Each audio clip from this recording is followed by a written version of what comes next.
Quantisation of charge இப்போ தான் மெயினாக எக்ஸாமில் கேட்கக்கூடிய ஃபஸ்ட் டாபிக் வரும். இல்லை ப்ராப்பர்ட்டியில் வந்து ஒரு 3 மார்க் கொஸ்டின் என்ன ஃபஸ்ட்டு இந்த 1 மந்த்லி டெஸ்ட் வரும் பார்த்தியா, அதில் வந்து கேட்குறதுக்கு போதுமான சிலபஸ் நடத்தியிருக்க மாட்டாங்க.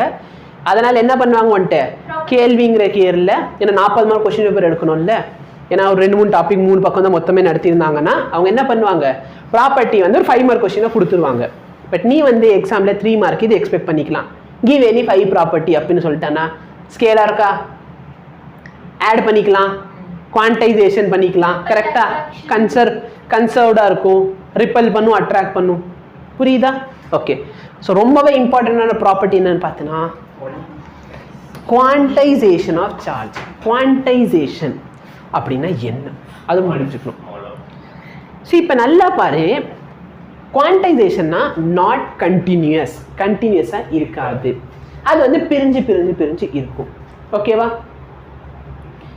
கடைக்கு போகிறேன், ரிஃபாத் கடைக்கு போகிறேன்னு வச்சுக்கலாம். இல்லை ரிஃபாத் கடை வேணாம். ஏன் அப்படின்னா அவங்க கடையில் போய் நான் 1/2 பிளேட் பிரியாணி கேட்டால் கொடுத்துருவாங்க. அதனால் இது நம்ம எக்ஸாம்பிளுக்கு அது ஒத்து வராது. நான் வந்து கிங்ஸ் பேக்ஸ் போகிறேன்னு வச்சுக்கோ. எனக்கு பிரியாணி வேணாம், நான் பப்ஸ் சாப்பிடுவேன்.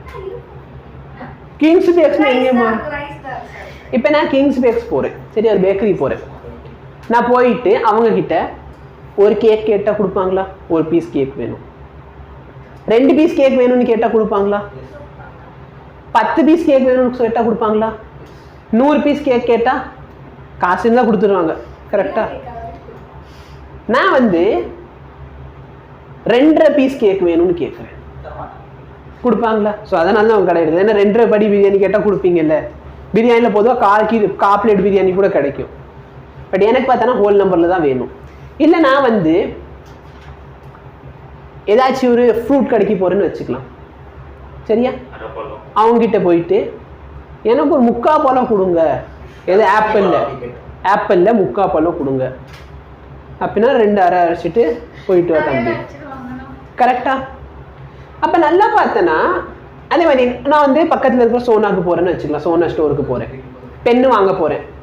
1 பென் வேணும் அப்படின்னா கொடுத்துருவாங்க. கரெக்டா? 2 வேணும் கொடுப்பாங்க. எனக்கு ஒரு 2.5 பென் வேணும். புரியுதா? தலையே போட்டேன். சரி, அப்போ 2.5 பென் வேணும்னு சொன்னால் கொடுக்க மாட்டாங்க. அப்போ என்ன தெரியுது? ஹோல் நம்பரை கேட்டால் மட்டும்தான் இந்த திங்ஸ் எல்லாம் கிடைக்கும். ஆமாவா இல்லையா? ஓகே. இப்போ அந்த பென்னோட ரேட் எவ்வளோ? ஒரு பென் 5 rupeesனு வச்சுக்கலாம். அப்போ நான் அடுத்து எனக்கு இன்னொரு பென் வேணும், என்கிட்ட எவ்வளோ காசு இருக்கணும்? 10 rupees. எனக்கு 5 பென்னு வேணும். நீ என்ன சொன்ன? 25. 5 5s are 25. 10 பென் வேணும். 10 5s are 50. கரெக்டாக இல்லையா? நீங்கள் என்ன பண்ணுறீங்கன்னா ஒரு 9 பென்னு கொடுங்க. என்கிட்ட எவ்வளோ காசு இருக்குது? 47 ரூபா இருக்குது. 47 rupees 50 பைசா இருக்குது. எனக்கு 9.5 பென்னு கொடுங்க. அவன் என்ன சொல்லலாம்? ஒன்று 9 பென் வாங்கிக்க, இல்லைன்னா போய் பிச்சை எடுத்துகிட்டு 2 ரூபா சேர்த்து வச்சுட்டு 10 பென் வாங்கிக்கோ. கரெக்டாக? 9 பென் தான் நான் கொடுக்க மாட்டேன். அதே தானே நடக்கும். இப்போ அதே மாதிரி எனக்கு சார்ஜ் வேணும்.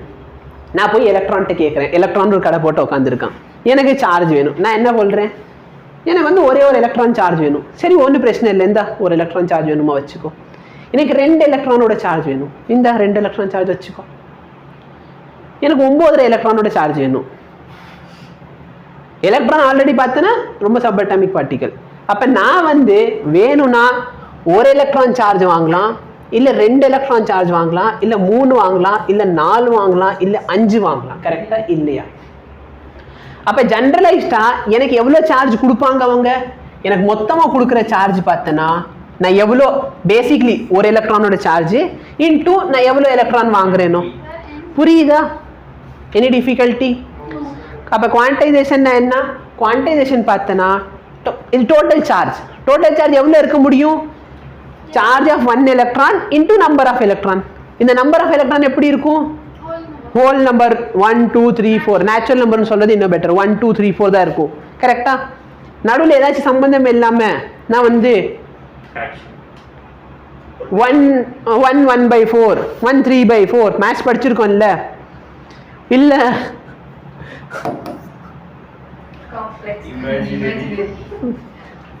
இந்த மாதிரிலாம் போய் கேட்கக்கூடாது. கரெக்டா? Any difficulty? புரியுதா? என்ன சம்பத் பை கேட்கலாம். பை பார்த்தோன்னா என்ன நம்பர்? பை வந்து ரேஷ்னலா இர்ரேஷ்னலா? இர்ரேஷ்னல்.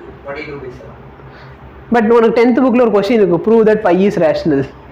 ஞாபகம் இருக்கா? 10th ஒரு லெசன். சரி, அப்போ Q is equal to NE. Any difficulty? யாருக்காச்சும் டவுட் இருக்கா? Very good. இப்போ பார்த்தனா can a charge 8 into 10 power, சரி E ஓட வேல்யூ என்ன? ஒரு பேசிக்கா ஃபண்டமெண்டல் மினிமம் எவ்வளோ சார்ஜ் கிடைக்கும்? எனக்கு மினிமம் இவ்வளோ சார்ஜ் தான் கிடைக்கும், ஆமாவா இல்லையா? எவ்வளோ? 1.6 into 10 power minus 19 கூலும். இந்த வேல்யூவை மனப்பாடம் பண்ணி மண்டல் இப்படி தட்டி தட்டி தட்டி உள்ளே ஏற்றிக்கிட்டாலும் சரி, இல்லை நான் வந்து எக்ஸாமில் பிட்டு அடிச்சுட்டு போயிடுவேன், கையில் எழுதி வச்சுக்குவேன், எழுதினாலும் சரி, இல்லை கொஸ்டின் பேப்பரில் கொடுத்துருவாங்க, இருந்தாலும் எனக்கு பிரச்சனை என்ன, கொஸ்டின் பேப்பரில் எங்கே இருக்குன்னு தெரியாது, இல்லை கொஸ்டின் பேப்பரில் 4 வேல்யூ கொடுத்துருப்பான், அதில் எது சார்ஜ்னு எனக்கு தெரியாது, அதெல்லாம் உங்கள் பிரச்சனை. புரியுதா? 1.6. ஸோ ஆக்சுவலாக பார்த்தீங்கன்னா இந்த வேல்யூ வந்து 1.6022 into 10 power minus 19 கூலும். ஆனால் எங்கேயுமே அதை யூஸ் பண்ண மாட்டோம், 1.6 போதுமானதாக இருக்கும்.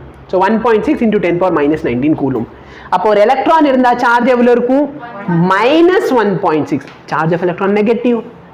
புரோட்டான் இருந்தால் +1.6 into 10 power minus 19 coulomb. Any difficulty?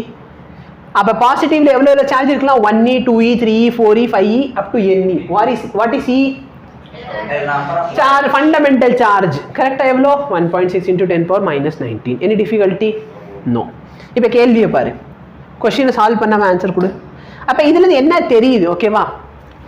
சரி, கண்டினியூஸ்னு சொன்னால் எனக்கு வேணும்னா 1, இங்கே இருக்கிறது 2. நான் கண்டினியூஸ்னு சொன்னால் 1 இல்லை 1.1, 1.2, 1.3, 1.4, 1.5, 1.6 இந்த மாதிரி எல்லா வேல்யூ இருக்குமா கண்டினியூஸ் கிராஃப்? அப்போ ஸ்ட்ரெயிட் லைன் கிராஃப் பார்த்தோன்னா ஒரு கண்டினியூஸ் கிராஃப். இதான் பார்த்தோன்னா நீ கண்டினியூட்டியில் படிப்ப. ஓகேவா? ஒரு லைன் வந்து கண்டினியூஸாக இருக்குமா இருக்காதா அப்படின்ட்டு பார்ப்பேன்.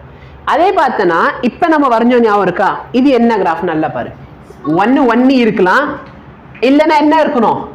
2E, 3E, 4E, 5E. கரெக்டா? அப்போ இது என்ன எழுதி இருக்குது? டிஸ்கண்டினியூஸ் இல்லை டிஸ்கிரீட்டாக இருக்கா?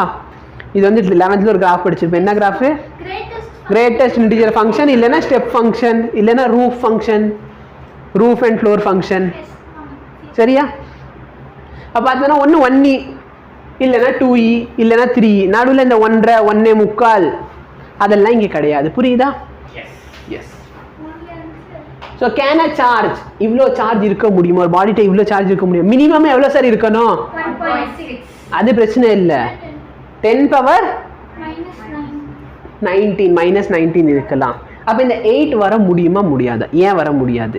1.6 into 8 வந்து சரி, டோட்டல் சார்ஜ் எவ்வளோ சொல்கிறாங்க? Qவோட வேல்யூ வந்து இவ்வளோ சொல்கிறாங்க. ஃபார்முலா என்ன? Q is equal to NE.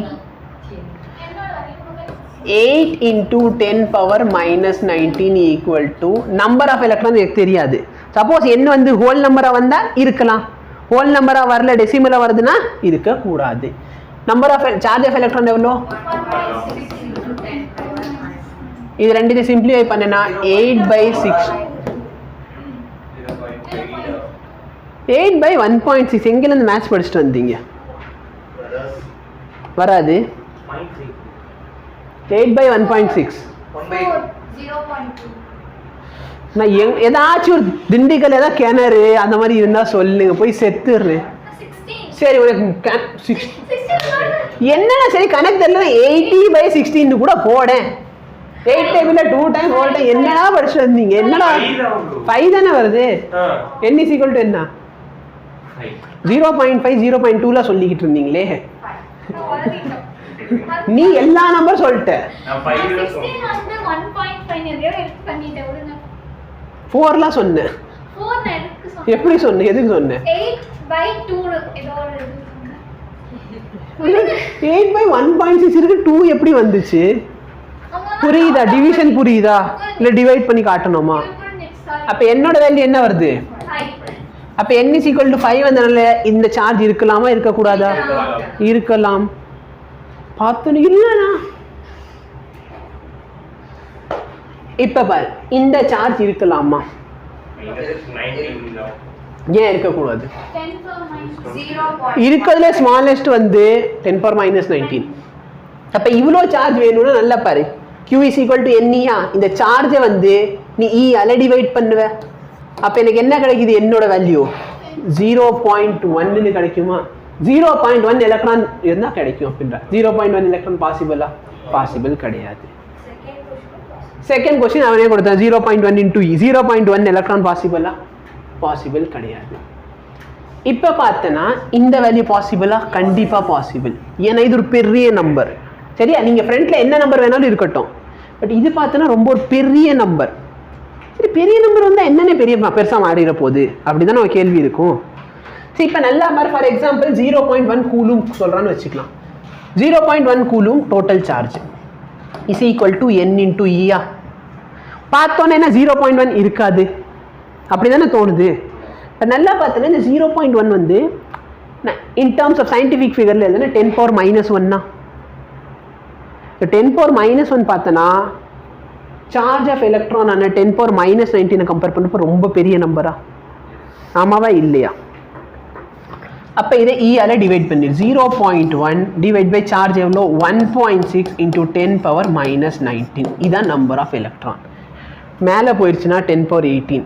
இதை சால்வ் பண்ணனா 6.25 into 10 to the power of 17. இதுதான் என்னோட வேல்யூ. இப்போ நல்லா பாரு, இது ஹோல் நம்பரா இல்லை டெசிமலா? whole number. Point extend ஆகி 6 to 5. நல்லா 10 power 17 இருக்கு. 17ஆல மல்டிப்ளை பண்ணா இது 62500000000 ஹோல் நம்பரா இல்லையா? அப்ப இதுல நல்லா பாரு, இந்த 10 பவர்ல ரொம்ப பெருசு இருந்துச்சு. கரெக்டா? இது என்னது? 0.1 னா 10 பவர் இங்க இருக்குது. 0.1 னா என்ன எழுதுவேன்? 10 power minus 1. இந்த 10 power minus 1 பார்த்தா 10 power minus 19 கம்பேர் ரொம்ப பெருசா. அப்ப கண்டிப்பா இது என்னவா தான் இருக்கும்? ஹோல் நம்பர் வரும். அப்ப ஆன்சர் கண்டிப்பா வந்துடும். 10 power minus 15 ஆன்சர் வருமா வராதா? ஏன்னா நல்லா 10 power minus 15 பார்த்தனா 19 கம்பேர் பண்றப்ப 4. அப்போ உனக்கு என்ன ஆக போகுதுன்னா 10 power minus 15 by 1.6 into 10 power minus 19. கரெக்டா? புரியுதா சம்பத்து? Q is equal to NE basic formula. So இது Q டோட்டல் சார்ஜ் வந்து கொடுத்துட்டான் கொஸ்டின்ல. Q is equal to NE. E ஆல டிவைட் பண்ணிக்க. அப்போ N கிடைக்கும். அப்போ இது மேலே போயிடுச்சுன்னா உனக்கு 10,000 by 1.6. கரெக்டா? 10 ஆல டிவைட் பண்ணா 6.25 into 10 to the power of 3. அப்போ ஆன்சர் பார்த்தனா 6250. அப்போ ஹோல் நம்பர் ஆயிடுச்சா ஆகலையா? புரியுதா? மிச்சம் இருக்க இந்த ரெண்டுத்தையும் நீ ட்ரை பண்ணி பார்த்துக்கோ.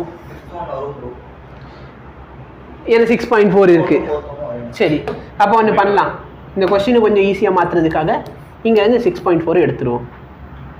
இப்போ ட்ரை பண்ணி பார்த்துக்கோ வீட்டில் போய். ஓகேவா? அகைன் பாரு, 10 power minus 15 வருது. அப்போ 10 power minus 14 கண்டிப்பாக வந்துடும். புரியுதா? பட் இது வந்து கொஸ்டின் அந்த அளவுக்கு வராது. பட் பேசிக்காக புரியுதா என்ன கொஸ்டின்? டோட்டல் சார்ஜ் கொடுத்துட்டு நம்பர் ஆஃப் எலக்ட்ரான்ஸ் கேட்டாங்கன்னா Q is equal to NE போட்டுக்கோ.